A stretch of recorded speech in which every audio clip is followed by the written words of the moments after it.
Gaze reading where the greats drop by. Trendy authors tell us all the who, what, and why. Anyone can listen, cause we're spoiler free. Gaze reading, from Pulitzer stars to book club picks, where the curious minds can get their fix. So you say you're not gay, well that's okay. There's something for everyone. Gaze reading. Hello and welcome to Gaze Reading. What's the tea? I am here today with restaurateur, chef Jeremy Salamon talking to me about his new book, Second Generation. If you are new to Gaze Reading, you can like and subscribe wherever you get your podcasts. You can follow us over on Instagram at Gaze Reading, and you can find the link to our YouTube channel where you can watch this conversation in the show notes or in our link tree over on Instagram. And without further ado, here is Tea Time with Jeremy Salamon. We're here to talk about your book, Second Generation, and you're here to join me for tea. And I have my tea prop too. I have to turn it this way because this is where it looks cool. That's a Jonathan pretty. Adler like teacup. That Wait, if you have your mark, then I gotta yes. get mine. This one says, "Welcome to the fabulous 50s." So Where is it we're going from? with this. I got a whole bunch of old mugs from Etsy when we opened up Augie's. So this is an Etsy Oh, so that's purchase. what you use to serve at Augie's. Oh yeah, everyone gets their coffee and something like this. We're tea people. Obsessed. Yes. Okay, Jeremy, tell me, what's the tea? Tell me about your book. Do you have your tea? Do you have your TEA? I've had my coffee, but I do have my Tell tea as me. well. Me too. Yeah. So I definitely double. Yeah, my cookbook came out, oh my God, almost a month ago. It'll be a month this coming week. Thank you. Yeah, it's been a whirlwind. Feels like it's been forever in the works. So about, I don't know, maybe this started 6 years ago, 6 years ago. Oh wow. Yeah, I started writing a manuscript. I was told I didn't have enough Instagram followers because that's the society we live in. And yeah, so I shelved it and I said, screw that. I'll open up a restaurant, which was always the plan. So I opened up a restaurant right in that weird time, 21. And then I got a call the week I opened up Augie's Counter, which is my restaurant. And I spoke to an agent, a book agent, who happened to be sitting across from a friend of mine at a COVID wedding. And my friend was like, hey, my friend's got a cookbook. You should check it out. And so that just took off. And here we are. So I have 3 words to describe your book using the letters T, E, and A. Do you have 3 words to describe your book using the letters T, E, and A? So I love an acronym, but this one was tough for me. But yeah, okay. So, tantalizing, Love. easy, and I couldn't figure out the last one, but I was going to say, but it kind of rides the easy train. I guess it's like accessible, but these all sounds like very dirty, tantalizing, easy, and accessible, but Gaze Reading. sure. Gaze reading. Yeah. So that's how I would describe my book. It's so funny hearing the stress that this causes people. Yeah, I was thinking about it on the subway, grocery store, and I was just like, yeah, I don't know. This one's a I tough would one. say traditional eating and Augie's. That is really appropriate. Very good. So kudos to you. But you do This is this my is your thing. or It's this is your fine. You can have it. You can have my traditional eating Augie's. How would you unpack that for your book? So this is the subtitle. It's called Second Generation: Hungarian and Jewish Classics Reimagined for the Modern Table. What does that mean to you? fully loaded question. So Augie's. So my restaurant it's inspired by my grandmother, both grandmothers, I would say. And so there's this like Eastern European pulse that runs through it, but it's inspired by. So we take like an ingredient or maybe a recipe, like an older recipe, and then we stretch it until it's stretched in more. And we go to the farmer's market 3 to 4 days a week, and there's this kind of young approach and perspective that comes through. So it's a different version of this cuisine that I think it's a a rap for being like meat heavy and sauce heavy and no vegetables, brown and beige.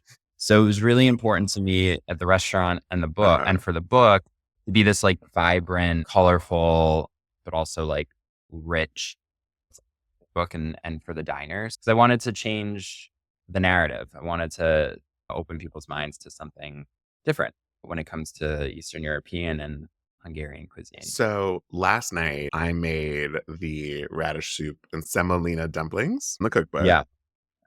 So many questions. What Okay. made, for the listeners, the semolina dumplings look like matzo balls?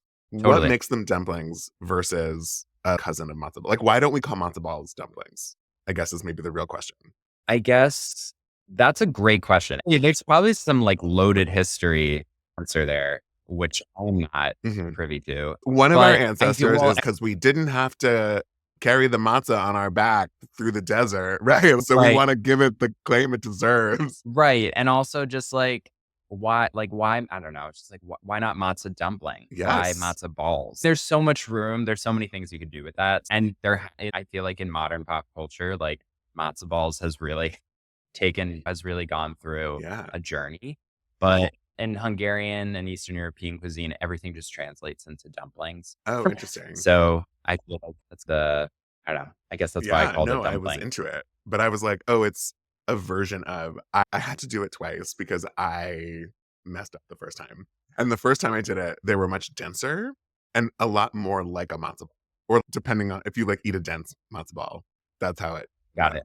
It does take, I make them every single day here at the restaurant. So have got it down to a T. I think it takes 1 or 2 times to get into the swing of it. It was an easy thing to repeat.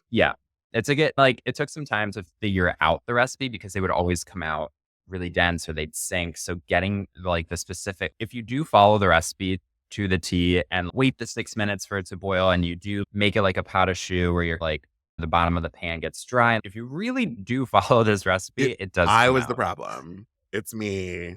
Hi. Because I like let the water boil too long prior to adding the semolina. And so in turn, there wasn't enough water. So there wasn't as much dough. That was a me thing. And then I did it again. I was like, stupid. I should just do it the right way. And then it was totally fine.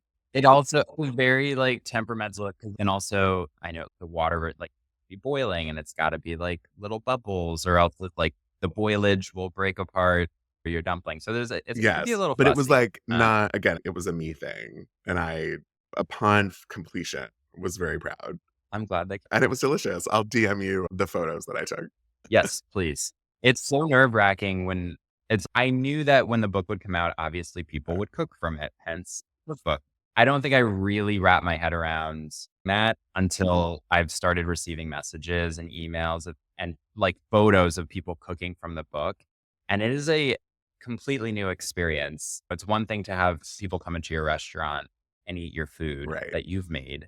And like for them to be replicating it at home it's a really nice feeling. It's just a very surreal, like, well, like odd. If you tasted my dumplings the first time, you'd have been so frustrated because that wasn't your intention. Do you know what I mean? So it's like hard to put something out into the world and be like, wait, no, that wasn't, you're not going to like it. But if you followed what I said, then you would have liked it. Had you followed what I said, I was there too. I was there when I was testing it. Like I went through those failures. Failures. So anyways, so this is second generation and you have, what can you tell the people about what's next? You have a new restaurant opening. Can you share? Is there anything to share? Oh gosh, yes. So it's in Red Hook. It's called Pits, P-I-T apostrophe S. That was my nickname growing up. It was the name my father gave me. And you cannot just keep going.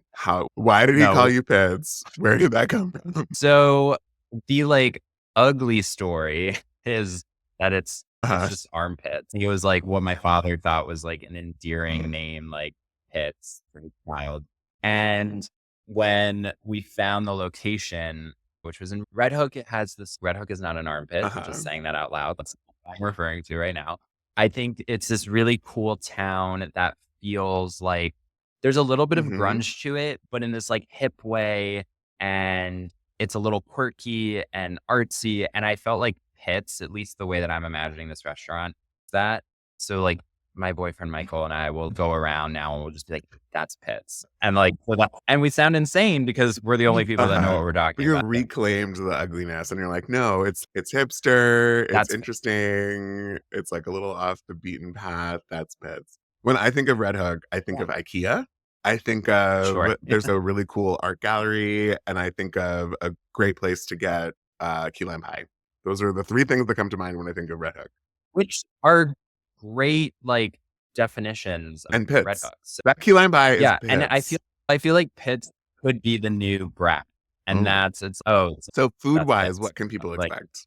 yeah, so food wise, it's going to lean away from the Eastern European narrative of Aggie's Counter, and it'll be more like this eclectic, quirky American bistro. There's really no set cuisine per se, but I did grow up spending my summers in North Carolina and like in the mountains, and I have a mentor that's from there. So there is this like Southern Sure. flair at the restaurant that I've always wanted to explore. So very excited Cool. about that.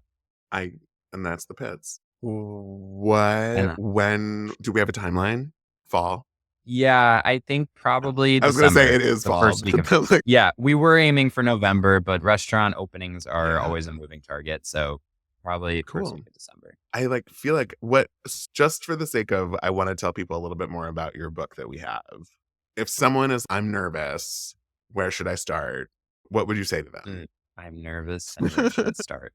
Yeah, I think a great place to begin is actually the soup section. Get it right. I think that's a fun place to be. There's the chilled soups. So there's like the chilled borscht and the chilled sorrel soup, which are really refreshing and interesting to make for a crowd on a summer day or when spring starts. The no kedli soup with a lot of dill is like the most umptuous kind of chicken brothy soup that's great for fall weather. Yeah, umptuous. And no kedli is a lot of fun to make. You can scrape the dough through a grated pan and you can do it with a friend or your partner or family. And it's just, yeah. So I think the soup section and soups are pretty like definitive of Hungarian cuisine. So I feel like it's a good place to start. And I had to ask before I let you go, what tattoo is that on your arm?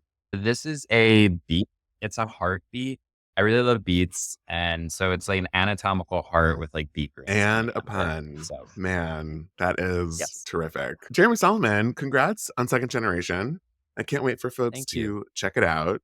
Enjoy the rest of your tea and your coffee and your water. Yes. I pee a lot. Great. Thank you. Out there. And that's the Pits. Or not the Pits. That's Pits. Not to be confused with the Pits, which is a bad thing. Great. Thanks for joining me. Yes. Have a great rest of your day. Thanks for having me. Jeremy, thank you so much for being here. Everyone make sure to check out his new book, Second Generation. And I'll see you all next week. Bye.